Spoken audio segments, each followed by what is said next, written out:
Are you an aspiring creative in entertainment, business, fashion, design, or the arts? Do you want to elevate your creative passion project to the next level? Then this show is for you. Whether you want a career in television, film, radio, literature, music, or beyond, Creative Breakthrough will show you how to take your dreams and turn them into reality. This show will not only leave you feeling motivated and inspired, but also provide you real-life tools to pursue the creative journey you have always wanted.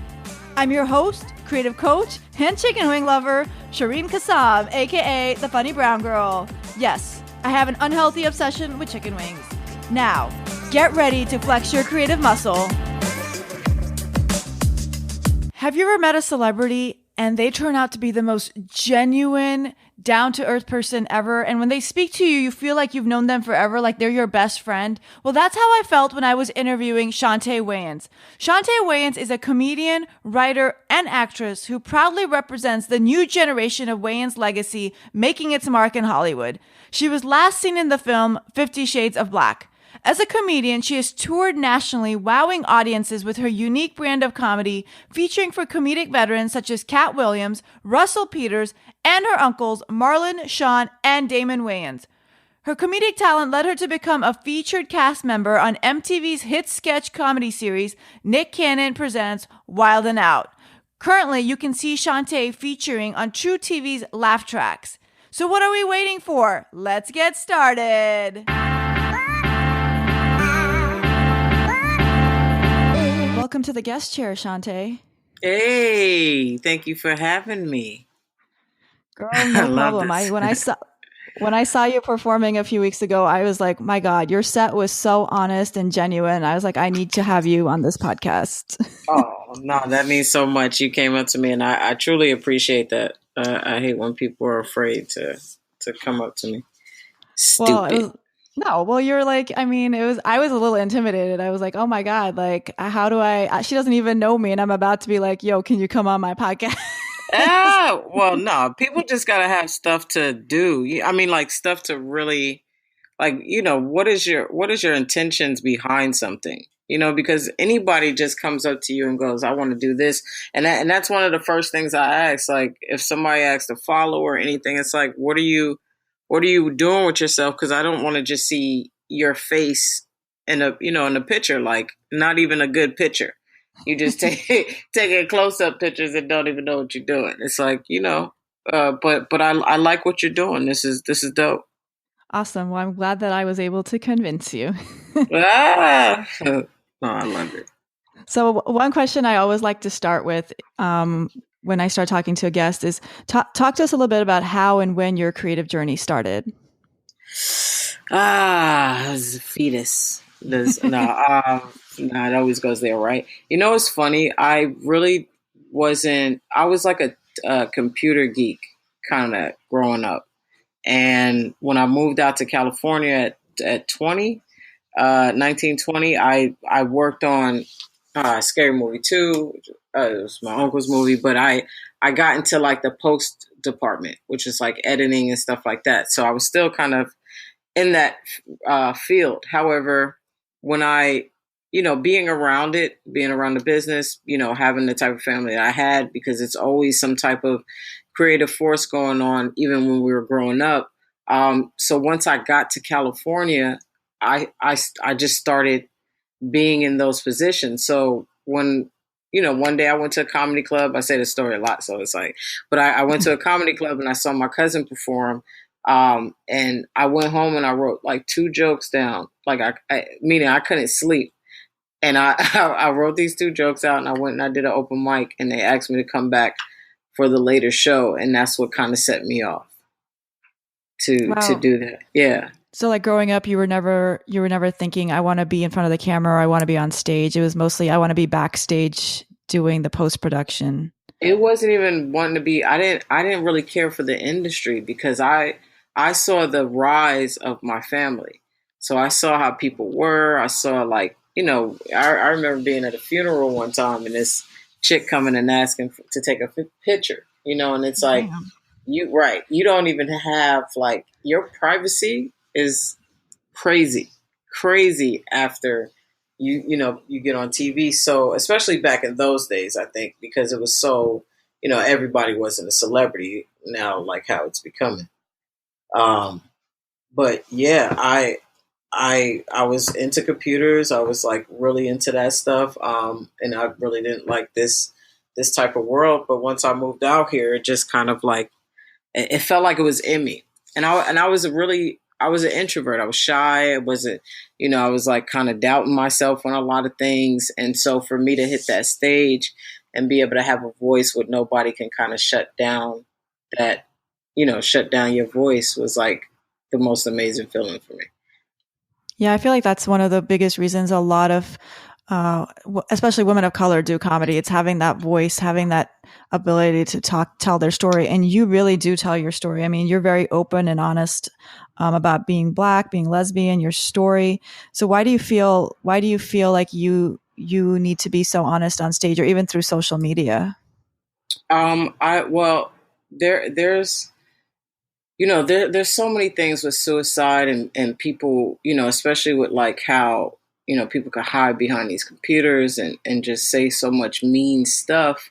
And, people act like they're hard and tough and stuff like that. But it's like, for me, just like a lot of humans, I think when you talk about it, and if you have people that's following you and they like you, or they're fans, if you want to call them, whatever that is, these are some of these people genuinely look to you for answers. You know what I mean? Which is why, like, when so many people, even if it's a mistake they made or they didn't mean to say it like that, it strikes the world so hard because people are actually listening to every word you say. So from I never wanted to like kill myself, but I've been in that moment. I've felt depression. I've been an alcoholic. I've been into religion, but I like women, and I've struggled with, really, should I go back? I tried to date a guy again. Like, I've been in all those things that people don't talk about or feel ashamed to talk about, and it's nothing to be ashamed of.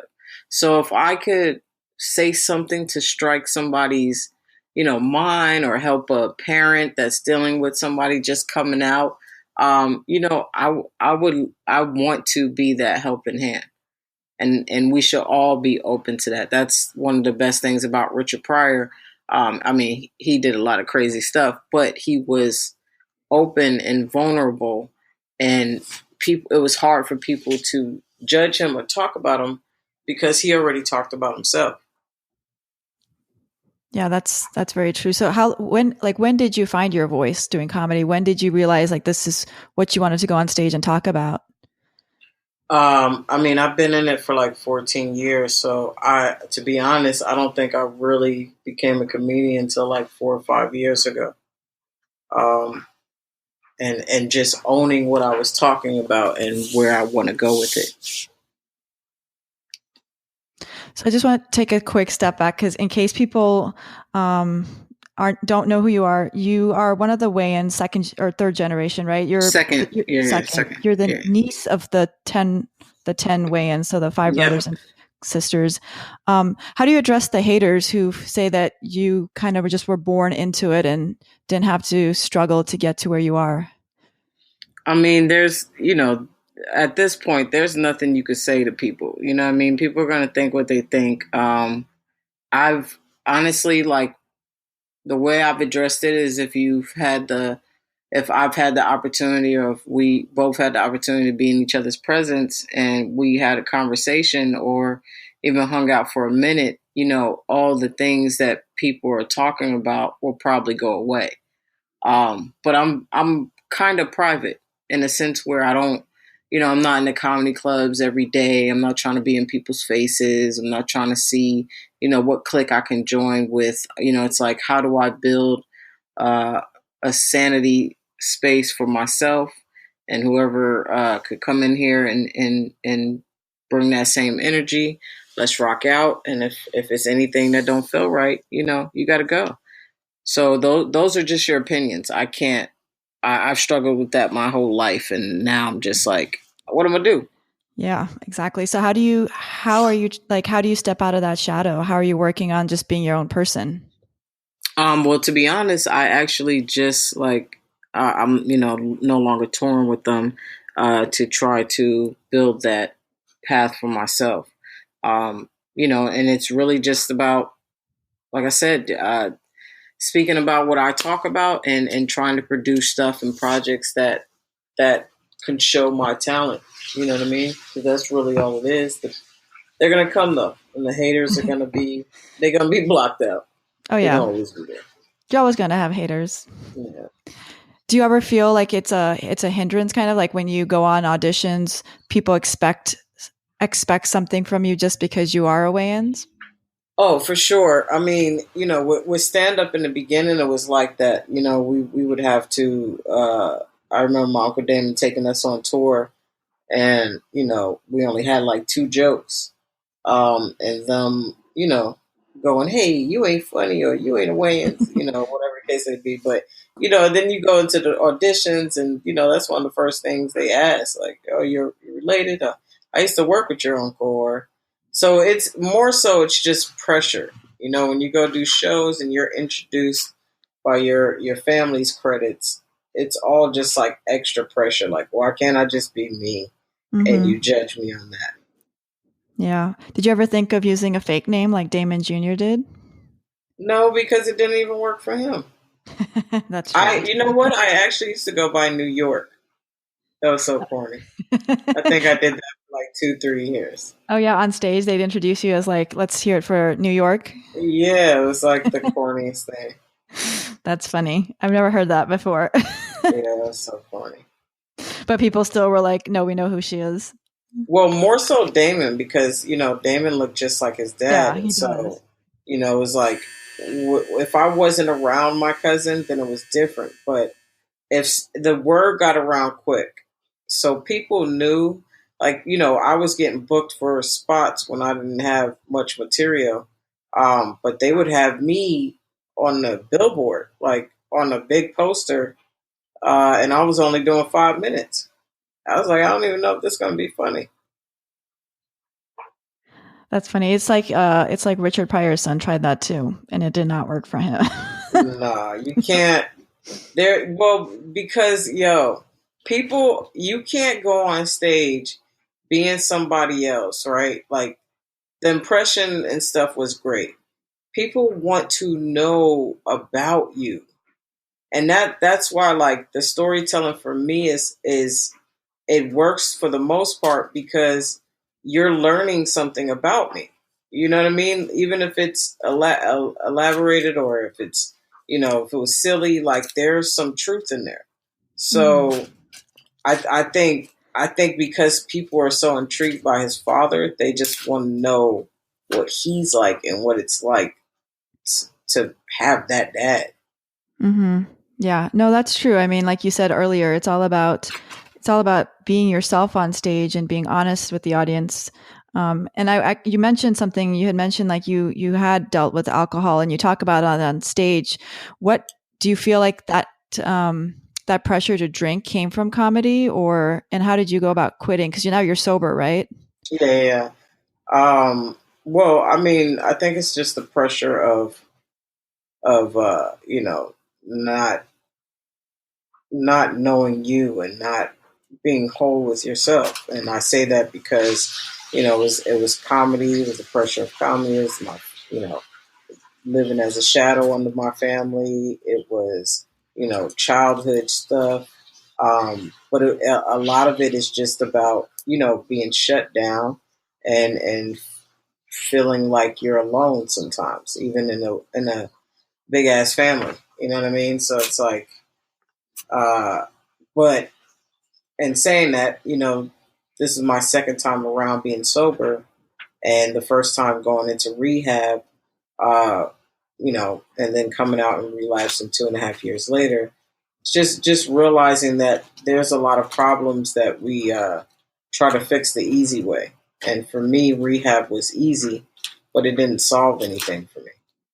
So the second time around was different because I started working on me. Hmm. And what does that look like when you say working on you? Um, it's the silliest, it's the weirdest thing, but it's like being able to say no when you really don't want to do something, Mm-hmm. or when you're uncomfortable, then figuring out how to make yourself comfortable. And last but not least, doing things that you enjoy doing. You know, I've let go a huge circle for those three things alone. Like people don't get that. People are like, you want to go what? Walk? Why? You want to go hiking? Like, you know what I mean? You want to go to the zoo? Why do you? That's so weird. Like, yeah, I'd rather not be in the club watching people shake their ass that I can't mess with. One of the things you had mentioned when you talk about drinking and drugs and quitting and being sober, one thing you talked about in a previous podcast was that you had been molested as a child. How did you overcome that situation, and how does comedy help you kind of work through that stuff? I feel like Sorry, I went to a really dark place. No, that's just because everybody's afraid to bring up that topic, so it's just so funny to me. I don't. As a child, I felt like if I was still alive, then that meant something, and I didn't understand what that meant until I got older, and just going that you can really live in the past, or you can be grateful for knowing that there's more to just waking up and being blessed that you woke up. It's like you have to realize that you have another chance to change your whole life. There's never a failure, that it's not forever. It's only a moment. And it's only forever if you keep doing that, if you don't realize that, I'm here for another reason. So I say that to say, like, I've never sat in that sorrow. I never, hated or, felt, I don't know, real animosity towards those people. I feel bad. And, for those people? Yeah, I feel bad. And I feel like, and that's not to say like what they did was cool or anything like that, but I just feel like it's some hardcore. So it doesn't bother me as much. I can talk about it. Do you ever talk about it on stage? I do. I had a joke on it, but I think a topic like that has to be thought out. You know what I'm saying? Like it's so that's also the whole molestation thing. It's like I've had a friend walk out and was like, I wanted to hug you. And it's like, why do you want to hug me? It's what I've went through. And I'm saying this so that maybe somebody else can open up and talk about it. Yeah. Do you think more comics or more female comics will start talking about it now with the Me Too movement? I mean, maybe. I think it definitely opened that wave, but I think for it to be funny, you just have to figure out how to say it, how to really make it, in that sense. Because really people that is right now, people are so sensitive. Mm-hmm. So the minute you say something that could be about you, they just take it for them. And you're like, hey, I'm living life. Why do I have to be angry with that? Got it. You're like me, I feel right now. You have ADHD, right? Yeah, why? I can hear you like walking around and playing with stuff, and I'm like, I can't. I'm so sorry. It's fine. It's so funny because I feel like if I was not connected to a headphone right now into my computer, I'd be doing the same thing. But I'm just like imagining. I'm like, oh my god, is she doing her laundry? What is she doing? No, I really want to go outside and smoke a cigarette, but I'm like, she heard the fucking birds. But I didn't know you can hear all this because I have like these Bluetooth headphones on, so I don't hear any of it. I'm so sorry. It's okay. Were you playing with sugar packets or jewelry? No, jewelry. I feel like you're watching me right now. Well, it was just weird because when we were talking about like the dark stuff, I could hear you were like walking around and I was like, oh, I made her uncomfortable. Oh, crap.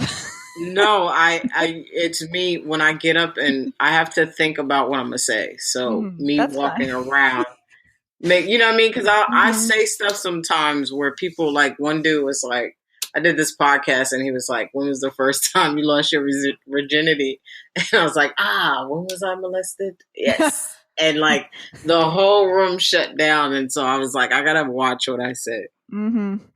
I'm sorry, I just laughed at that, but as I that just was. said it on your thing. Well, I know, but I feel bad because I was like, I laughed, but it wasn't funny, so I Right? apologize for laughing.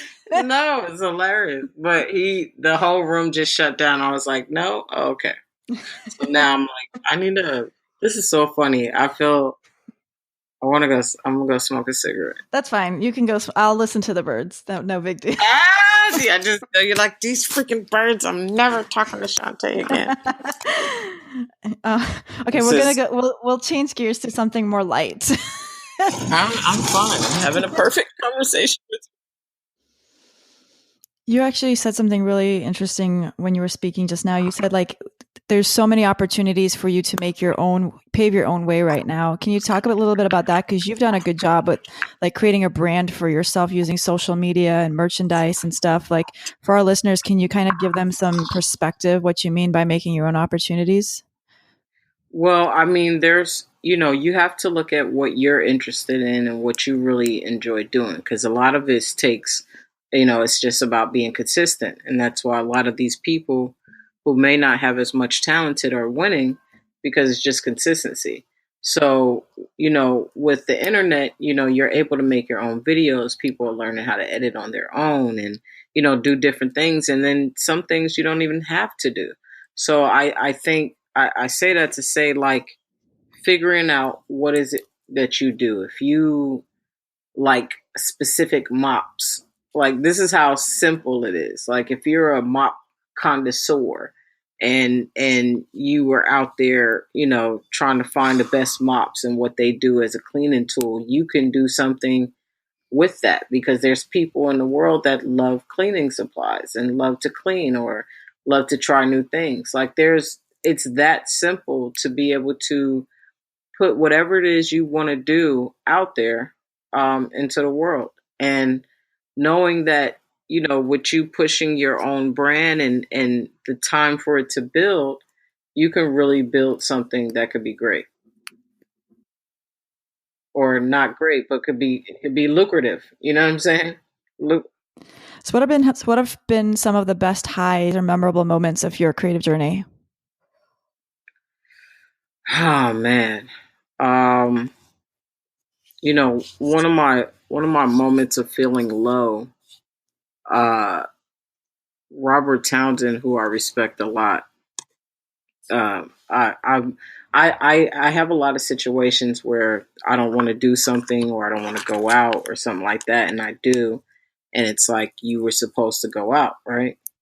So one of my low moments, I pushed myself to go to this cafe, and I saw Robert Townsend, and I saw Robert Townsend at a comedy show years back, and he talked to me a little bit and said some wonderful things, and I haven't seen him since then. So when I saw him, I didn't know if he would remember me, so I just like didn't talk, and I chilled, and I got on my computer, and before he left, he came up to me and he just started talking to me as if he's been chilling with me every day, and it blew my mind. So and my highs are a lot of things where it's like we get signs and intuitions and we don't listen to them, and they're right in your face sometimes, a lot of the time, and those are my highs because those are the moments of going, I'm on the right track and I'm doing good, and I'll be all right. I love that. I love that you also were able to you took a low moment and turned it into a high. Like that's great because you forced yourself to step out of your comfort zone a little bit. Yeah, and that's a lot of things. That's what it's about. Like you can be on a consistent high and not really understand it. You know what I'm saying? You're just living life. You're not grateful. You don't really get it. But when you can feel like you're over everything and then be brought back to life, it's like, you know what I mean? Mm-hmm. It's like the clear moment. the clear moment where somebody goes, I saw the light. Mm-hmm. So what have been some of your obstacles and challenges on your creative journey? Mostly just like, trying to step out of the shadow and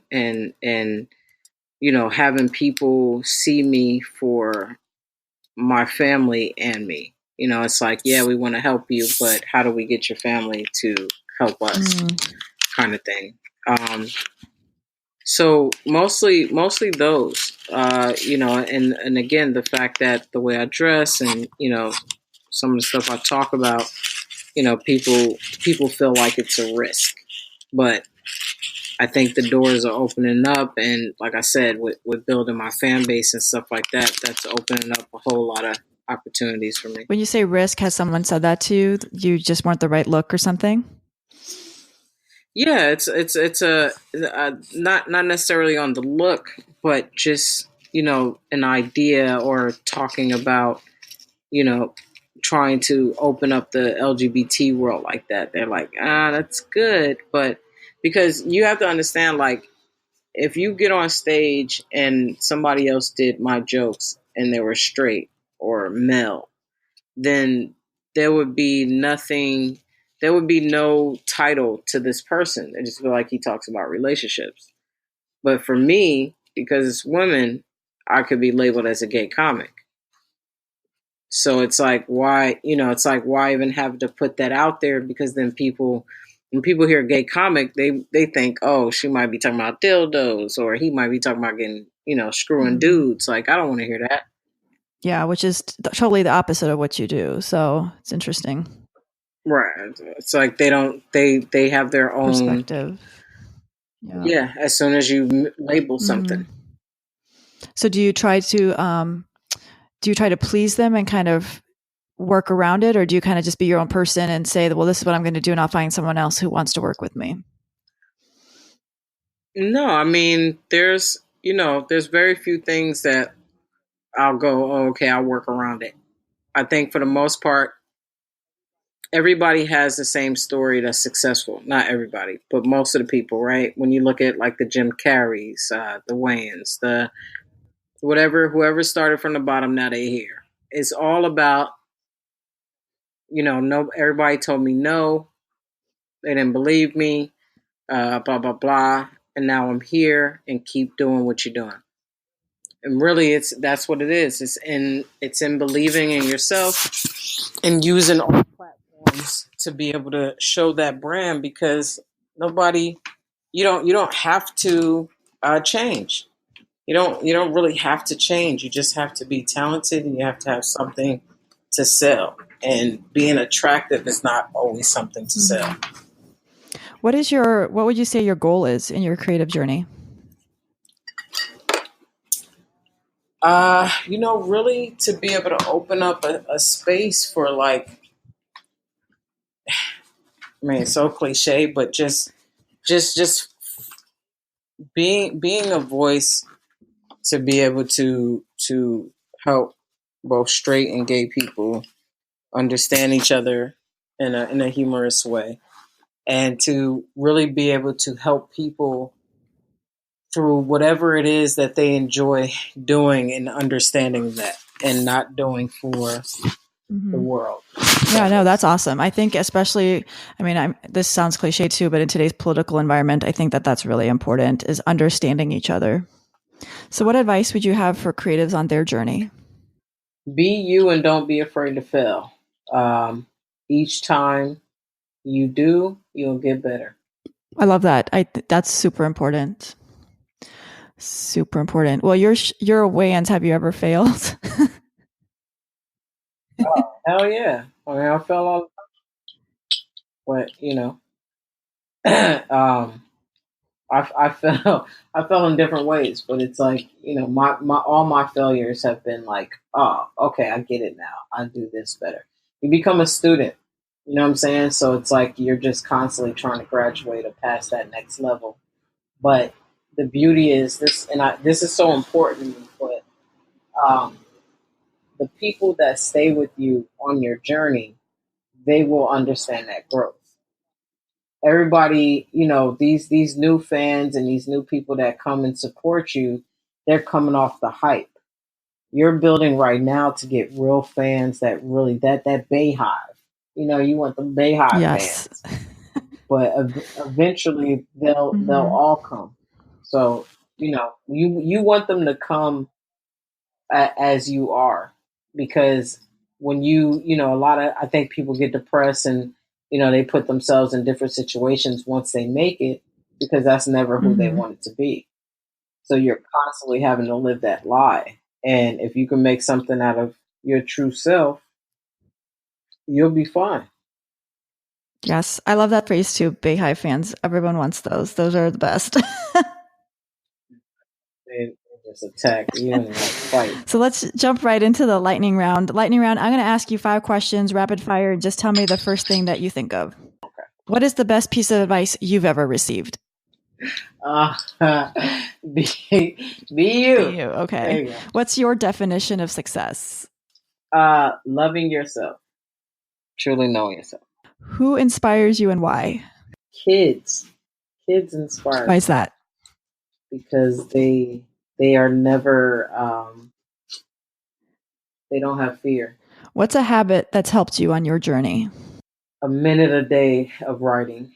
Last question. What do you want your legacy to be? She did a lot for people. Whatever. Chaunte, if our listeners wanted to find you online, where could they find you? You could find me at C Wayans.